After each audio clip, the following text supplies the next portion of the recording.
નમસ્કાર મિત્રો, સ્વાગત છે અમારી યુટ્યુબ ચેનલ કોલેજ હેપીમાં। મિત્રો, આપણે અગાઉની પરીક્ષામાં ટેટ 1ની પરીક્ષામાં જે પ્રશ્નો પૂછાયેલા હતા, આગળની પરીક્ષાઓમાં જે પ્રશ્નો પૂછાયા હતા તેના આપણે 2 પાર્ટ જોયા હતા। આજે આપણે ત્રીજો પાર્ટ જોઈશું। આગળના 2 પાર્ટ જોવા માગતા હોય તો ડિસ્ક્રિપ્શનમાં લિંક આપેલી છે, જ્યાંથી તમે આગળના 2 પાર્ટ પણ તમે જોઈ શકો છો। તો શરૂઆત કરીએ ફર્સ્ટ નંબરના ક્વેશ્ચનથી। બાળકમાં તોતડાપણું સર્જવાના કારણો કયા છે? તો જેનો સાચો જવાબ રહેશે મિત્રો સી ઓપ્શન, નિષ્ફળતાની બીક, તણાવ અને બિનસલામતીની લાગણી તે બાળકમાં તોતડાપણું સર્જવાના લક્ષણો સંજોગો છે। ઉપયોગિતાનું ધ્યેય સાંસ્કૃતિક વારસો, માનસિક ઘડતર અને ભાવિ સમાજના ધ્યેયોને ધ્યાનમાં રાખીને શેની રચના કરવામાં આવે છે? જેનો સાચો જવાબ રહેશે સી ઓપ્શન, અભ્યાસક્રમની રચના કરવામાં આવે છે। પ્રજ્ઞા અભિગમ મુજબ ધોરણ 1-2ના વર્ગખંડમાં જૂથક્રમની શરૂઆત કયા જૂથથી થાય છે? તો જેનો સાચો જવાબ રહેશે સી ઓપ્શન, શિક્ષક સમર્પિત જૂથથી શરૂઆત થાય છે। વિદ્યા સમીક્ષા કેન્દ્રને 2023માં કયો એવોર્ડ મળ્યો હતો? તો વિદ્યા સમીક્ષા કેન્દ્રને 2023માં કયો એવોર્ડ મળ્યો હતો? તો C option, prime minister award મળ્યો હતો। સી ઓપ્શન સાચો જવાબ રહેશે। ધોરણ 7નો વિદ્યાર્થી શ્રવણ દ્વારા આશરે કેટલા શબ્દો જાણે અને સમજે છે? તો ધોરણ 7નો વિદ્યાર્થી શ્રવણ દ્વારા આશરે 4500 જેટલા શબ્દો જાણે અને સમજે છે। ધોરણ 1ના બાળકોને પ્રથમ માસમાં કઈ પ્રવૃત્તિઓ કરાવવી જોઈએ? તો ધોરણ 1ના બાળકને પ્રથમ માસમાં કઈ પ્રવૃત્તિઓ કરાવવી જોઈએ? સી ઓપ્શન સાચો જવાબ રહેશે, શાળા તત્પરતાની પ્રવૃત્તિઓ કરાવવી જોઈએ। ધોરણ 1માં મૂળાક્ષર શીખવવાનો ક્રમ કયો છે? તો પહેલા ધોરણમાં મૂળાક્ષર શીખવવાનો ક્રમ કયો છે? સી ઓપ્શન, ગ મ ન જ વ ર સ દ પ ડ ત ણ ક બ જ।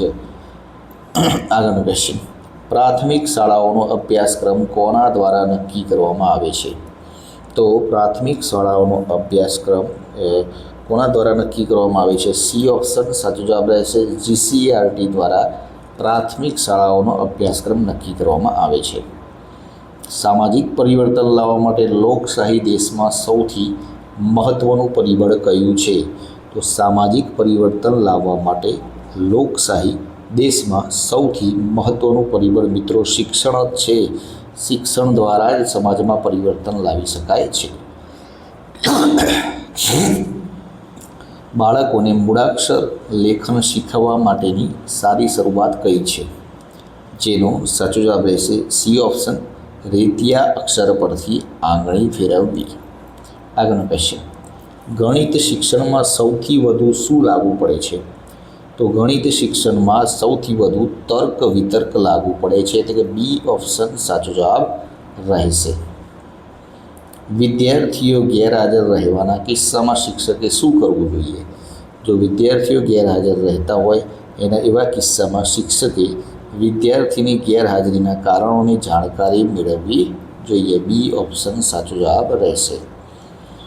EMRS Eklavya model residential school કયા સમુદાયના બાળકો માટે છે? તો એકલવ્ય મોડલ રેસિડેન્સી સ્કૂલ કયા સમુદાયના બાળકો માટે? એસટી બાળકો માટે છે। સી ઓપ્શન સાચો જવાબ રહેશે।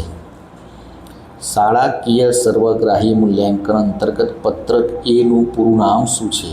જે પત્રક એ ભરવામાં આવે છે મૂલ્યાંકન માટે, એ પત્રક એનું પૂરું નામ શું છે? બી ઓપ્શન, સર્વગ્રાહી વિકાસાત્મક સંગ્રહિત પ્રગતિ પત્રક જે તેનું પૂરું નામ છે। તંદુરસ્ત શરીરમાં મનનું ઘડતર કરે તે કેળવણી આ વિધાન કોણે આપ્યું છે? દરેક મિત્રોનો ખ્યાલ જ હશે કોણે આપ્યું છે? તો રૂસો દ્વારા આ વિધાન આપવામાં આવ્યું છે। તંદુરસ્ત શરીરમાં મનનું ઘડતર કરે તે કેળવણી। અદ્યતા શબ્દકોશનો ક્રમ અને આશરે 1500 જેટલા શબ્દો જાણે છે અને સમજે આ નિષ્પત્તિ કયા હેતુ આધારિત છે? તો અધ્યયતા શબ્દકોશનો ક્રમ અને આશરે 1500 જેટલા શબ્દો જાણે. આ અધ્યયન નિષ્પત્તિ કયા હેતુ આધારિત છે? સાચો જવાબ રહેશે બી ઓપ્શન, અર્થગ્રહણ હેતુ આધારિત છે. બાળકોને સ્વતંત્ર વ્યક્તિ તરીકે ઓળખીને શિક્ષણ આપવાનું દર્શન કોણે આપ્યું? જેનો સાચો જવાબ રહેશે બી ઓપ્શન, ગીજુભાઈ બધેકા દ્વારા આ વાત કરવામાં આવી છે. પ્રવૃત્તિ દ્વારા શિક્ષણના ક્રમશઃ સોપાનો કયા છે? પ્રવૃત્તિ દ્વારા શિક્ષણના ક્રમશઃ સોપાનો કયા છે? જેનો સાચો જવાબ રહેશે બી ઓપ્શન, અનુભવ, ચિંતન, આયોજન અને સંકલન. વિદ્યાર્થીના અધ્યયન પર અસર કરતા પરિબળોમાં કોનો સમાવેશ થાય છે? તો વિદ્યાર્થીના અધ્યયન પર અસર કરતા પરિબળોમાં વિષય પ્રત્યેનું વલણનો સમાવેશ થાય છે. વિદ્યાર્થી કોઈ કાર્ય જાતે ન કરી શકે તો શિક્ષકે શું ન કરવું જોઈએ? તો વિદ્યાર્થી કોઈ કાર્ય જાતે ન કરી શકે તો શિક્ષકે શું ન કરવું જોઈએ? જાતે કામ કરી દેવું, એટલે કે શિક્ષકે પોતે જાતે કામ કરી દેવું ન જોઈએ. સદળી મૂળાક્ષર જોડાક્ષર કયા ધોરણમાં શીખવવામાં આવે છે? સાચો જવાબ રહેશે બી ઓપ્શન, ધોરણ 2માં. ગુણોત્સવ 2.0 સાથે જોડાયેલી સંસ્થા કઈ છે? તો જેનો સાચો જવાબ રહેશે C option, Gujarat school quality accreditation council. C option સાચો જવાબ રહેશે. આરટીઈ 2009 મુજબ શાળાના સંચાલનમાં મદદરૂપ બનવા કઈ સમિતિની રચના કરવામાં આવે છે? તો શાળાનું જે સંચાલન થઈ રહ્યું એમાં આરટીઈ 2009 મુજબ કઈ સમિતિની રચના કરવામાં આવે છે કે જે તેનામાં મદદરૂપ થઈ શકે? તો 87 નંબરના ક્વેશ્ચનમાં દરેક મિત્રોને ખ્યાલ જ છે કે એસએમસીની રચના કરવામાં આવે છે, એટલે કે શાળા વ્યવસ્થાપન સમિતિ, સ્કૂલ મેનેજમેન્ટ કમિટી. આજે 2009ના આરટીઈના નિયમ મુજબ સ્કૂલમાં મદદરૂપ કરવા માટે એસએમસીની રચના કરવામાં આવે છે. એસએમસીમાં કુલ કેટલા સભ્યો હોય છે? એસએમસીમાં ટોટલ કેટલા સભ્યો હોય છે? તો એસએમસીમાં મિત્રો ટોટલ 12 સભ્યો હોય છે. યાદ રાખજો, ઇમ્પોર્ટન્ટ ક્વેશ્ચન છે. એસએમસીમાં ટોટલ 12 સભ્યો હોય છે. અને એક કડીઓ હોય છે, એક શિક્ષણવિદ હોય છે, તેમજ વિદ્યાર્થીઓના વાલીઓ પણ હોય છે.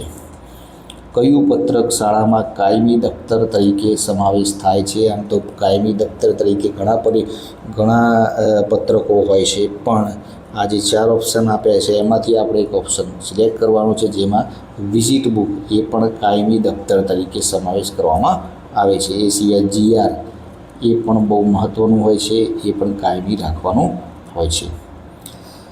કિશોરાવસ્થાના પ્રારંભિક તબક્કાના વિચિત્ર વર્તનને નિયંત્રિત કરવા શિક્ષકે શું કરવું જોઈએ? તો 90 નંબરના ક્વેશ્ચનમાં મિત્રો આમાં તમારે આ પ્રશ્નનો જવાબ તમારે કોમેન્ટ બોક્સમાં આપવાનો છે. અને હા, આની પીડીએફ લેવા માંગતા તો ડિસ્ક્રિપ્શનમાં ટેલિગ્રામ ચેનલ લિંક આપેલી છે, જ્યાંથી જોડાઈ જજો. બધા પ્રશ્નો પૂરા થશે તેના બીજા દિવસે તમને આની પીડીએફ પણ મળી જશે. કાલે ફરીથી નવા વિડીયો સાથે મળીશું. જય હિન્દ, જય ભારત.